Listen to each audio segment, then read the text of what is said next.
இந்த வகை ஆட்கள் உங்கள் வாழ்க்கையில் இருந்தா உடனடியா அவங்கள விட்டு பிரிஞ்சிருங்க, இல்லனா அவ்வளவுதான். உங்கள் வாழ்க்கையில் உள்ளவர்கள் இன்று நீங்கள் இருக்கும் நபராக உங்களை வடிவமைக்க உதவுகிறார்கள்.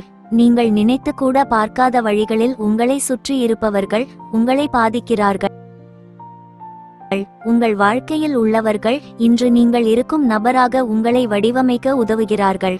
நீங்கள் நினைத்து கூட பார்க்காத வழிகளில் உங்களை சுற்றி இருப்பவர்கள் உங்களை பாதிக்கிறார்கள். சிலருக்கு நல்ல நோக்கங்கள் இல்லை என்றாலும் எதிர்மறையான நோக்கங்களை கொண்ட இத்தகைய நச்சு நபர்கள்தான் உங்கள் மனதில் அழிவு, நச்சுத்தன்மை மற்றும் மிகுந்த எதிர்மறை விதைகளை மெதுவாக உங்களுக்கே தெரியாமல் விதைக்கிறார்கள். நீங்கள் செய்ய வேண்டிய முக்கிய விஷயம் என்னவென்றால், இப்படிப்பட்டவர்களை உங்கள் வாழ்க்கையிலிருந்து எல்லா வழிகளிலும் வெளியேற்றுவதுதான். உங்கள் வாழ்க்கையிலிருந்து நீங்கள் உடனடியாக வெளியேற்ற வேண்டியவர்கள் யார் யாரென்று இந்த பதிவில் பார்க்கலாம். நார்சிசிஸ்ட். இந்த நபர்கள் முதலில் நல்லவர்களாக தோன்றலாம், ஆனால் நம்பிக்கை மற்றும் அன்பு என்று வரும்போது அவர்கள் மாயை என்று உங்களுக்கு உணர்த்துவார்கள். நீங்கள் ஒருபோதும் புரிந்து கொள்ள முடியாத வழிகளில் அவர்கள் உங்களை கையாள முயற்சிப்பார்கள். இறுதியில் உங்களை ஏமாற்றுவதோடு முற்றிலும் உதவியற்றவர்களாகவும் விட்டுவிடுவார்கள். அவர்கள் நல்ல பொய்யர்கள் மற்றும் அவர்களின் இமேஜை பராமரிக்க எதையும் செய்வார்கள்.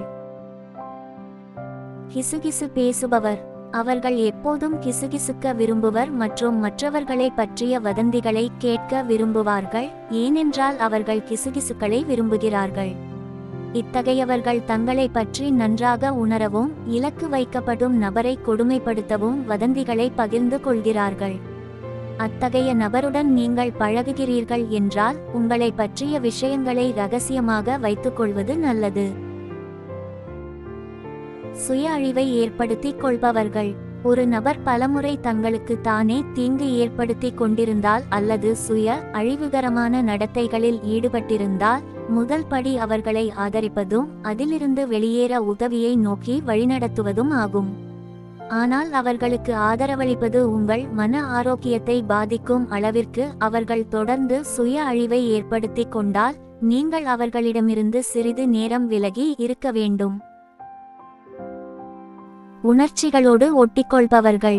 இந்த நபர்கள் உங்களை உணர்ச்சி ரீதியாக ஒட்டிக்கொள்வார்கள், உங்களை பயன்படுத்திக் கொள்வார்கள், பின்னர் அவர்கள் திருப்தி அடைந்த பிறகு வெளியேறுவார்கள்.